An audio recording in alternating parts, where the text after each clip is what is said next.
welcome back to episode 4 of the Brisbane Esports podcast. Today we will be focusing on opportunities that our guests have had through esports. We have Max Mellett here today, freelance CSGO journalist and analyst, and Nick Lynch, QT Esports convener and ESL Australia casual player manager.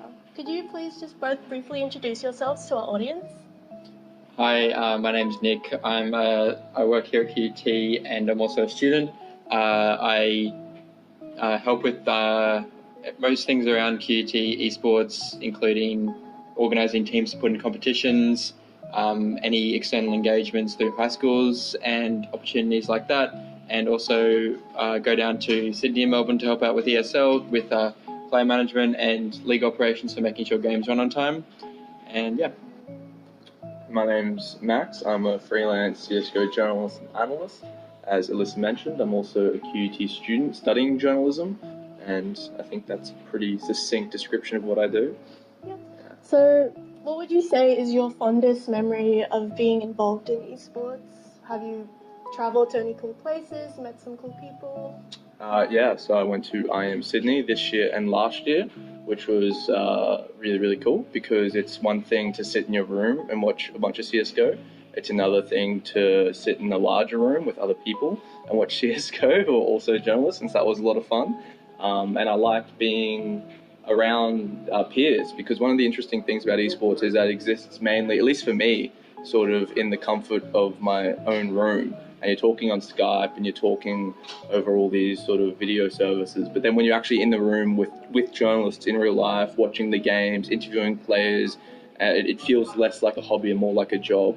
And so that sort of validating trip to Sydney was definitely probably the fondest memory for me. That's awesome. So, Nick, do you have any fun memories? So probably the most rewarding thing in esports for me so far has been QT, getting the esports room up and running, and I've been a part of QT Esports for almost 2 years now, and just working on this and seeing the community grow has been really rewarding. Probably the best big event that I've been to has been similar to Max IEM Sydney and also IEM Shanghai this year. It was my first international esports trip, and it was extremely rewarding to see how other countries and other groups of people run it, how they run esports, and I learned a lot from that as well. So you mentioned IEM Shanghai. How was that? Obviously first international event, first time doing anything at that scale of esports. How was that compared to IEM Sydney? So actually, IEM Sydney was a bigger event, and it had more of the top teams there, and it was probably a more well-run event. It was because of some issues within China that the event kind of got sidelined by ESL themselves. But it was really cool to just to sort of do the same thing as a big stadium event in a different country, because I've done a fair few events in Australia now, and getting to travel while also putting on a good event is really rewarding. For Sydney, it was just the sheer scale. So there was 10,000 people over a couple of days coming to watch Counter-Strike, and seeing a big stadium that's normally used for traditional sports packed out with large screens playing Counter-Strike was really good to see, and as Max said, it validates what's going on here.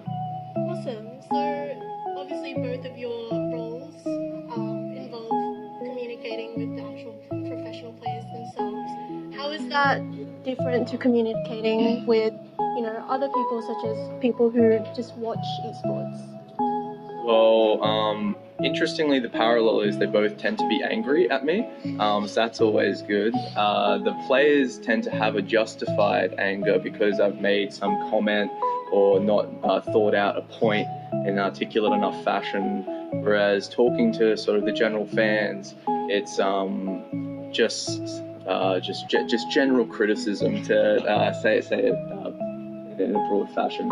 But the symbol fashions we use, so Twitter is the big thing that you have to use to communicate. That's this weird bridge, especially as a journalist, where you're sitting in the middle between a fan and a pro player, where you can essentially reach up and talk to pro players because you have the groundings of a journalist, but then also the fans can sort of like reach up to you vicariously.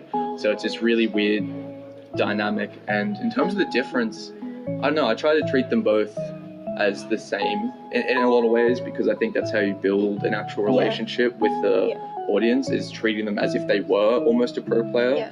Because at the end of the day, they're all people. Yeah, right? 100%, 100%. And it's surprisingly, like, a lot of, and that's one of the crazy things about esports, is that there are just dudes in Finland who like watch 40 hours of Counter-Strike a week. You know, it's just like there's these people who are obsessed with it, and they'll comment on a video or they'll send me a DM, and I'm like, what's a good Finnish name? Something with a lot of phlegm. I'm like, Yawn. Yeah, Yawn, dude. That's a good point, man. That's a good point. You know, and so like I'll treat Yawn as if he was a pro player. Yeah. And so just as I'll treat someone like Ye, who messaged me the other day, who's a pro player for Complexity, with the same reverence. So. That's awesome. So obviously you guys have been on this esports journey for a few years. You all have goals, as everyone else does. What would your dream opportunity be? Like, you know, something that's very, very high up that you want to achieve one day, but you know there's a long path to go before that. Max? Do you want to be like a stage analyst? Like you stand up there with machine? Yeah. Obviously, well, so there's I do mainly like freelance journalism now, which is writing, and the skills, the ceiling for that isn't that high, because the infrastructure around esports journalism isn't well fleshed out, and so it's hard to start out. But then once you gain momentum, you sort of hit a ceiling of like rates very quickly. Except then in terms of speaking on camera and doing stage desk work, the ceiling for that's far higher. But you have to think of the sort of skill set that you need to be a journalist is pretty much just being able to watch games and write.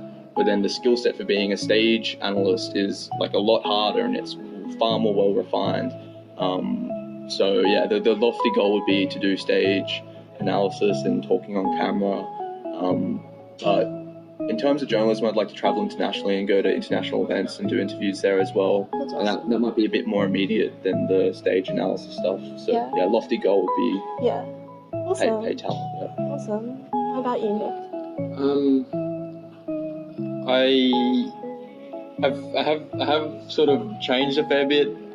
Originally, I had no idea, and now that, and I'm sure a lot of people don't have any idea when they first start out. There's such a wide pool of opportunities that you can really do, and just being in the general event space doesn't really have a clear pathway because there's so many different aspects to it. But I think now that I've had more experience with actually being on the organizational side, I would really like to eventually get to be like a main project manager of a big event like I Am Sydney, and I'm the essentially the big boss behind that event that has coordinated all the different elements to come together.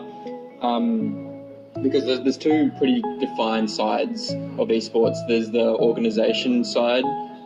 There's the event management side, which is companies like ESL, and then there's like the pro team org side, which is all the different teams and team owners and those business models there. That they there's like top roles in both of those that are seen pretty equal, but they're in completely different fields of the esports industry, which is pretty cool to see that there's so many different pathways. So I don't know, either one of those two sides I don't really mind out, because I like both the team and the event side of things. Just essentially work my way up to be the manager or the manager in the management structure of a big esports organization. Awesome. Yeah.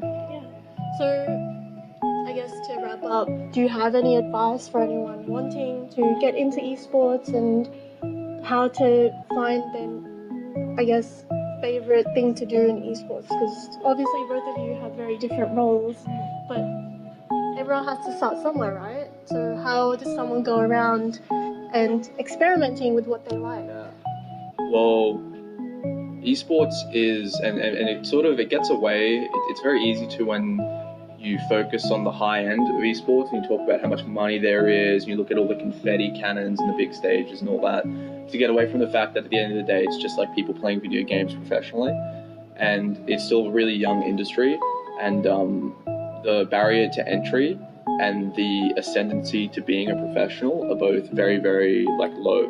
in the sense that you can start with very, very little resources and very quickly become a large figure in the space if you play it right. In my world, which is content, I started out in 2015 on Google Docs, and I wrote an article on Google Docs, and you know you can publicly share links. Yeah. I just posted that to Reddit, and so I didn't even have an outlet, and then just did that, and then some guy messaged me, he's like, wait, can we put this on our website? And I'm like, yeah, dude. And he's like, oh, sweet. Didn't even pay me. He just saw some naive kid putting out like essentially a free article to be published, right? So it's not hard to just sit down and write, and people always take your stuff for free. Yeah. Like in any industry. So in terms of starting out for content, it's just about constantly writing. If you're creating, you're gaining momentum in a lot of ways.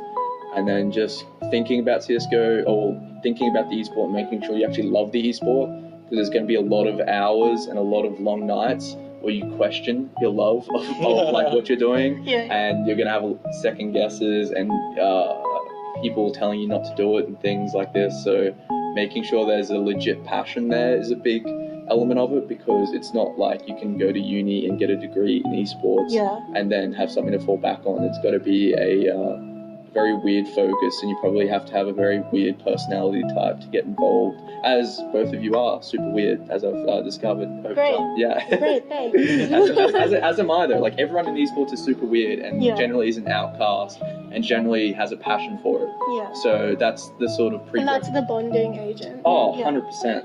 The bond between esports, like, wait, I don't know about you guys, but you run into someone just in real life, that non-esports life, and they casually mention esports, I overshare so much. It's like, dude, what do you want to know? I've got... I have contacts. I can hook you up. 100%. Yeah. So getting started, having the passion, probably being a bit weird, and just not stopping.